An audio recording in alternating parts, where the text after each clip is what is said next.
Bienvenue dans notre capsule météorologique sur la circulation générale de l'air, un système complexe qui joue un rôle crucial dans la régulation du climat de notre planète.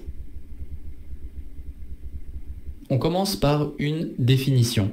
La circulation générale de l'air décrit le grand mouvement d'air qui se produit entre la surface de la Terre et l'atmosphère supérieure, orchestré par les différences thermiques et de pression. Ce phénomène est essentiel pour la distribution de la chaleur solaire, depuis les zones équatoriales vers les pôles. Les masses d'air sont de grandes étendues d'air, où la température et l'humidité sont relativement uniformes. Elles se forment au-dessus de régions où les conditions de surface sont stables et acquièrent les caractéristiques de ces régions. La classification des masses d'air. Une masse d'air est une zone de l'atmosphère où les conditions de température, de pression et d'humidité sont assez homogènes sur de vastes zones géographiques. Elles s'étendent sur plusieurs milliers de kilomètres et sur plusieurs kilomètres de haut. Une masse d'air se crée par stagnation, c'est-à-dire qu'elle doit rester suffisamment longtemps dans un lieu donné pour en prendre les caractéristiques locales, comme la température ou l'humidité. Les masses d'air naissent dans différentes régions du globe, ce qui leur confère des caractéristiques particulières qui évoluent au gré de leur déplacement. On peut caractériser les masses d'air en 4 grandes catégories, de l'équateur au pôle Nord.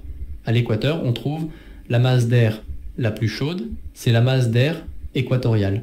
En montant, on va trouver la masse d'air tropicale, toujours en montant, la masse d'air polaire.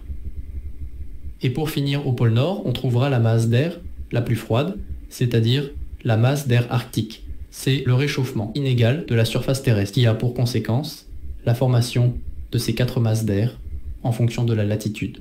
Un autre paramètre pour caractériser les masses d'air est l'humidité. En effet, la masse d'air peut se trouver soit au-dessus du continent, et on parlera de masse d'air sèche, soit au-dessus de la mer, et on parlera de masse d'air humide. Comme vous pouvez le voir sur cette carte, on peut identifier les 4 grandes catégories de masse d'air que sont la masse équatoriale, tropicale, polaire et arctique. Classées selon leur degré d'humidité, on retrouve ainsi des masses d'air maritime équatoriales, continentale tropicale, maritime tropicale, continentale polaire, maritime polaire et continentale arctique. La situation géographique de la France, soumise à l'influence de plusieurs masses d'air, confère à son climat une richesse et une variété remarquables. Les interactions entre différentes masses d'air peuvent engendrer une variété de phénomènes météorologiques. Voici quelques exemples. L'air polaire maritime est caractérisé par la formation de nuages cumuliformes et des averses fréquentes. L'air tropical maritime provoque généralement des brumes et des brouillards. L'air tropical maritime est associé à des conditions de brume, brouillard ou à la formation de nuages stratiformes bas. L'air tropical continental est souvent responsable de la création d'orages, particulièrement sur les reliefs.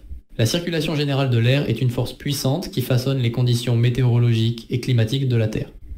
Comprendre ce concept est fondamental pour les prévisions météorologiques et pour appréhender les changements climatiques globaux. Nous voici à la fin de la capsule. J'espère que la circulation générale de l'air n'a plus de secret pour vous. Dans la prochaine capsule, nous parlerons de frontologie, en entrant directement au cœur des perturbations. Restez à l'écoute de ces capsules vidéo pour approfondir votre compréhension de la météorologie. Restez curieux et préparez vos questions. À très bientôt pour notre prochaine capsule aéronautique. N'oubliez pas de vous abonner à notre chaîne et pour ne rater aucune mise à jour, d'activer la cloche de notification.